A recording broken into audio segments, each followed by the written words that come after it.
प्रभू राजा आम्ही तुला धन्यवाद देतो प्रभू. महिनाभरात आठवडाभरात आमच्याकडून काही चुकलं असेल आम्हाला क्षमा कर.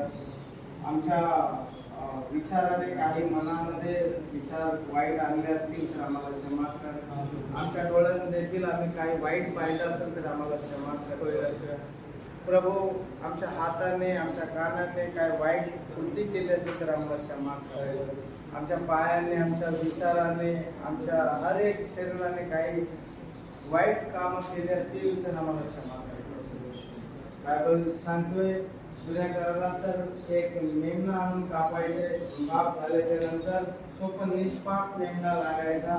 परंतु नवीन करारामध्ये येशू ख्रिस्त सांगतो जर तुझा एक डोळा पापात जात असेल तर तो उपटून फेकून टाक.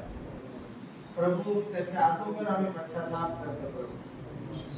तो उपटून फेकण्यात जर तुझा एक हात एक पाय पापात जात असेल तर तो तोडून टाक. प्रभू तू खूप कठीण आज्ञा सांगतो प्रभू. परंतु आज आम्ही खूप अगोदरच पश्चाताप करून तुझ्या मेजाला हात घालतो प्रभू. कळत नकळत काही चुकलं असेल आमच्या हर एक शरीराच्या द्वारे तर आम्हाला क्षमा कर. आमच्यावर दया कर, आमच्यावर कृपा कर प्रभू. तुझा अनुग्रह तुझी दया असू दे, तुझा आशीर्वाद आमच्यावर असू दे.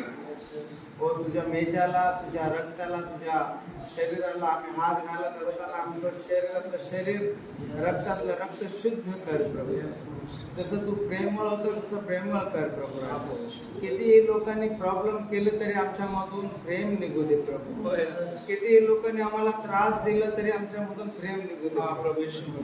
तू वधस्तंभावर असताना सुद्धा तू सांगतो हे पित्या हे लोक काय करतात यांना कळत नाही, यांना क्षमा कर. एवढं तुझ्यामधून प्रेम निघत होतं. आज कितीही लोकांनी किती दुःख दिलं तरी आमच्यामधून प्रेम निघू दे प्रभू. कारण प्रभू तू प्रेमाने जंग जिंकलेला आहेस प्रभू. प्रेमाने या जगाला जिंकलेला आहे प्रभू. तुझ्यासारखं आभार प्रेम करणारा कोणीच नाही प्रभू.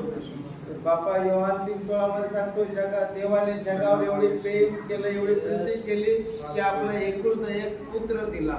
तो अशासाठी की कोणाचा नाश न हो तर प्रत्येकाला सार्वकालिक जीवन प्राप्त व्हावं. प्रभू आमचा नाश न होण्यासाठी तू आमच्यासाठी वधस्तंभावर चढलास प्रभू राजा.